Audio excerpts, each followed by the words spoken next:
Look, I have a new hat, that is so cool. But you know, it has a plastic brim, pretty useless when you are a shooter. So, I have two. And I cut this one off. It gives you good audio, and I get to look like a dork. Like and subscribe. Looks like the jury is trying to decide what my score is. That's an empty rifle. So this here is just some epoxy I put on because I have some injuries in my hand and I need the fingers to grip equal. So this allows me for a perfect fit and a perfect control of the trigger. Now I'm not going to leave it like this. I'm having a proper stock built.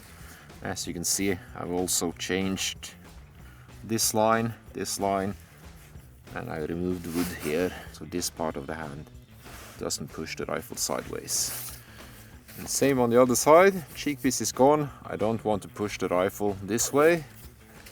And the opposite here, I don't want to push the rifle this way. And this gives the rifle a neutral grip, so I can grip it hard and I'm not pushing it to either of the sides in recoil. Okay, let's just do the 514 target.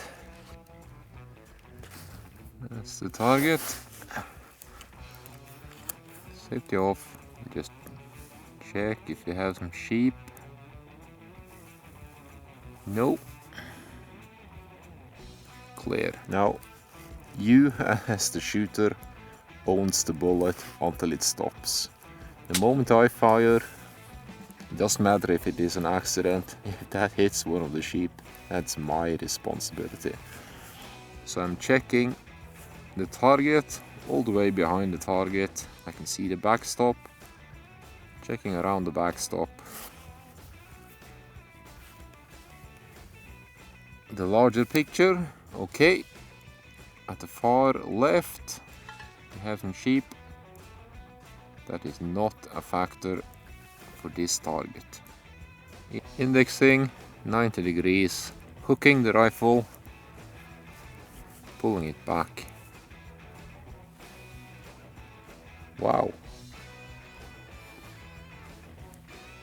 Can't detect wind. Okay, I'm seeing wind at the target. You see here, I can see clear movement but no direction. So I'll be fairly close. Let's try and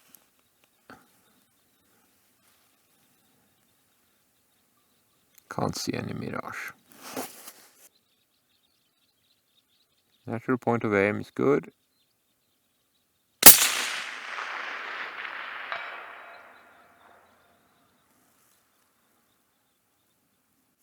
So you see, it works. And I really need to cut down on this brim. This episode contains sponsored items.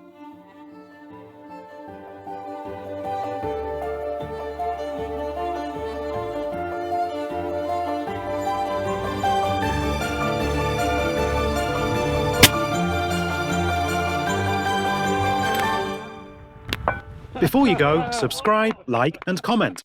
Click the bell if you want notifications of new episodes. Now, battery life is limited as always, so we'll just go ahead, shoot, and we'll talk later.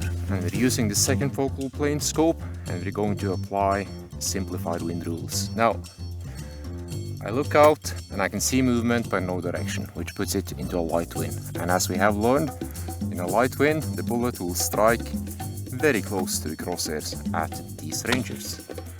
All I need to do is dial range, which is 388.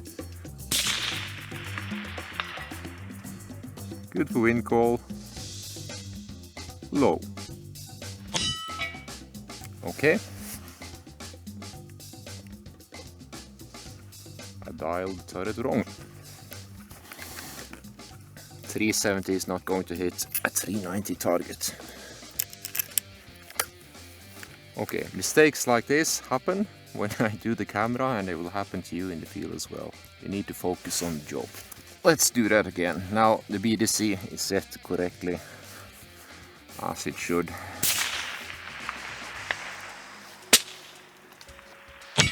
That wasn't very good now, was it? Looking like a dork and doing stupid things. But okay, notebook, and I'll just look at the target and I'll plot the miss, and I'll write down what I believe was the mistake, which was dial turret wrong. Okay, let's talk about bullet drop compensators. Some people say they don't work. I say they do if you use them correctly. Now, some people claim that a bullet drop compensator only works for one round under one set of conditions. That's just not true. As we have demonstrated, the trajectory is determined by the ballistic coefficient and the velocity. As long as you have similar properties in your ammunition, you will have similar values, and the ballistic drop compensator will work for various loads. Now, this one here is set up for my hunting load, and as you see, I'm just dialing the range with my training load. So I have at least three cartridges that I use with this turret, and I just dial to range, and it works very well inside these ranges. And so, just to illustrate how similar they are, we're going to just use the BDC, no ballistic calculators, and just dial to range at the 5A2 target, so we have the ballistic bar as a reference. And another thing you should keep track of is your calibration. I usually just put it right on the turret here. And for my turret, I always calibrate it for 970 hectopascal and 10 or 12, as in this case, degrees. And today we saw in the forecast that we have supposed to have, I haven't checked, we're supposed to have significantly higher pressure compared to my calibration, 970 versus 1000. So I should dial as close to 592 as I can, and it should be pretty perfect. Just underneath, pretty perfect for wind.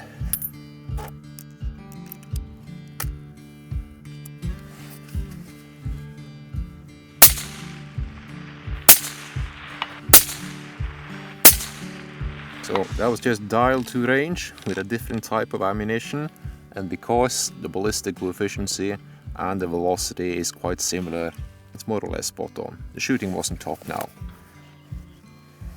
Okay, and another thing you need to understand is that a BDC does not change the mechanics of the scope. It's just putting a representative value, yards or meters, for a number of clicks. And I had a shooter error. I had one below, I had one that was high. I'm not sure what the low shot was, but the high one was definitely trigger break, which essentially means I wasn't focused. Now it looks like the jury is trying to decide what my score is. Okay. We'll talk wind. Now, again, the Caller's range book has a set of basic wind rules that will help you get on target and start building your own experience. On top of that, I showed you some tricks on how to aim with second focal plane scopes. Now, understand that that's only for light and medium winds, and no farther than the ranges here. If you go farther than that, you're going to be less than effective. Now, some of you have noticed that I haven't vectored in the angle, simply because 400 meters isn't a very long range, so you can get away with very simple aiming rules.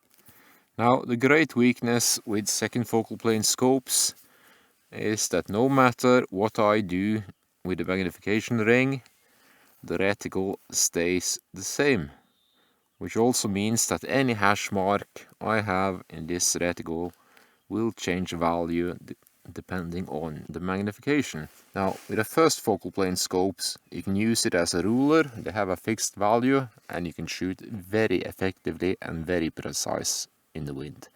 Not so much with the second focal plane. But the gun will still fire, the mechanics in the scope will still work, and you can't do away with aiming. So, 5-600, I wouldn't shoot much further than that. Now, we learned that as long as we have wind, the wind will always move the bullet, and aiming straight on like this will never work. So if you have a light wind, and a light wind is when you see the movement but you cannot determine direction, then you aim just a little to the side depending on which side the wind is coming from. And now the bullet should hit on the right hand side of the dot, because the wind would be coming in from the left. And the same in the right wind, I would simply aim here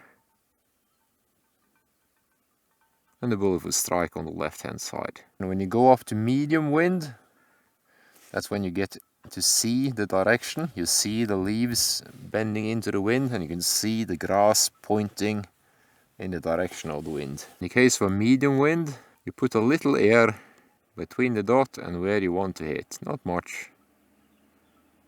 If you are on the strong side, you can go out here. If you are on the weak side, go in towards here. Wind from the left, just put a little bit of air between what you want to hit. Or if you are on the strong side, go out something like this. Now, and a strong wind is when you're starting to see whipping motion on the twigs. Not the bending that goes back and forth, but a noticeable whip. And with the second focal plane and the simple wind rules, you shouldn't be shooting.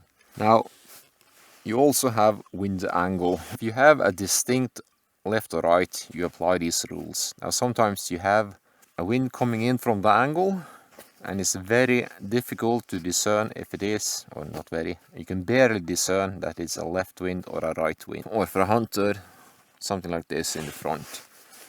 So you apply the same aiming rules. The only difference would be that with a light wind, so it will hit very, very close to the dot. And the same when you have a medium wind, where you normally would be aiming something like this,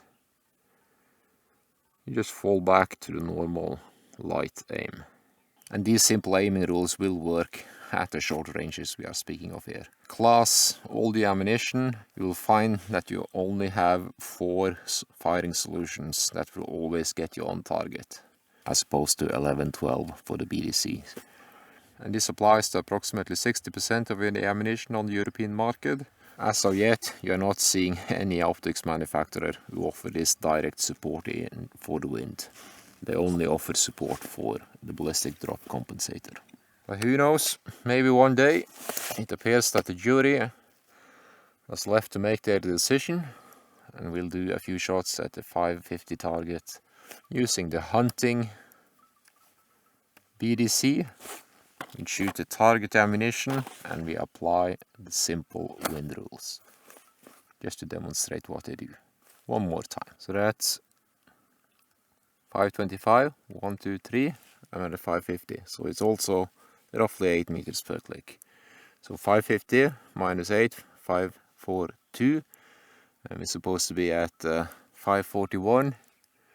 And we have a high pressure, which should put us right around 551. So I put it at 550. Indexing the hand, putting the thumb on, finger 90 degrees in, hooking the grip and pulling the rifle back to me. I can see some movement. It's definitely a light wind. And now it feels like it's coming in from the right.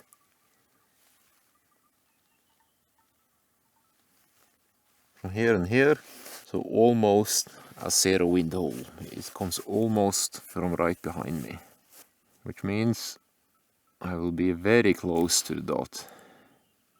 I'll put a light wind hole with an angle coming in from the right. So that was right outside, and I misgauged the wind direction. I held correctly as for magnitude, but when you mix up left to right, you're essentially doubling your error. Okay, so what have we learned? We are still in the realm of ignorance. We have not applied any maths, we are not doing any type of advanced wind calls. And still, because we focus on the fundamentals, we are shooting fairly good at a respectable distance. Now, even though I classed that first shot as a miss, it was approximately this much to the side. No, no, no, no. It's even closer. That's what you get for using second focal plane, you idiot. You cannot measure anything. You also saw, or should have seen, that the BDC worked perfect, just dial to range, no deviation whatsoever for elevation. You do not want to be doing this or using a Kestrel or any other fancy tool to try and find a ballistic solution. Your focus needs to be out there, and everything else is going to be downtime. That's time where you are not seeing, you're not understanding, and you're more prone to making a bad decision.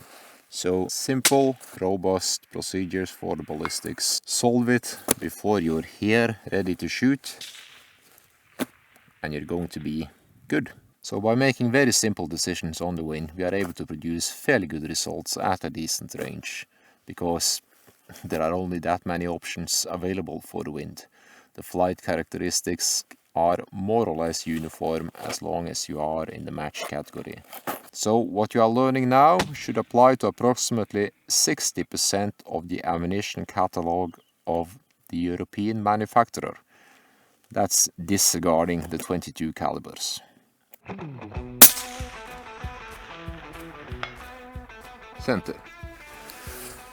You see, simple procedures, solid results. As long as you have quality in the component, a good barrel, a repeatable scope, consistent ammunition, you're good to go. It appears the sheep are upon us. Run! Run! Now, all the shooting today was done purely manual. I did not consult the ballistic table, I did not use the smartphone, I did not use the Kestrel, I only dialed, and all the preparation were done before I ever arrived at the range. So what I want to stress is that you should not get your head lost in ballistics and numbers. That's not where your success is. Try to keep your head as free from numbers as you can. Focus on the targets and use simple procedures. That will give consistent and good results. Do your practice at 100, have solid fundamentals, and transition directly with a very high degree of success. And center. So you see, simple procedures, solid results. Like and subscribe. Subscribe to the THLR channel by clicking the left logo icon, so you'll be shooting straighter than a drunk skunk before the sun shines over northern Norway.